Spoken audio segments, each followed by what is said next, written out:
Medical science বলে একটা মানুষ সর্বোচ্চ ব্যথা সহ্য করতে পারে 45 ইউনিট, তার চেয়ে বেশি হলে সে হয়তো বেহুশ হয়ে যায়, না হলে মারা যায়।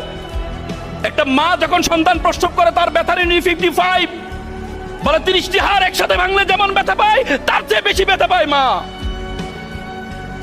সে মাকে আমরা বৃদ্ধাশ্রমে রেখে আসি, সে বাবাকে আমরা বৃদ্ধাশ্রমে রেখে আসি। ওয়ালা তাকুল্লাহুমা উফি ওয়ালা তানহারহুমা ওয়া কুল্লাহুমা কাওলান কারীম। আল্লাহ তাআলা কোরআনে বলেছে উফ শব্দটি পর্যন্ত ব্যবহার করো না মায়ের সাথে, উফ শব্দটি পর্যন্ত ব্যবহার করো না।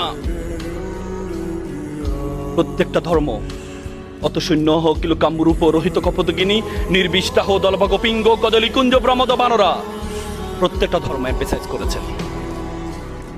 তো সুতরাং এখানে যারা মা বাবা আছেন এবং অভিভাবকরা যারা আছেন, আপনি আপনার শ্বশুর শাশুড়ি আপনার মা বাপকে সেভাবে সম্মান করবেন। সন্তান দেখে শিখে, লার্ন ইন বিহেভিয়ার।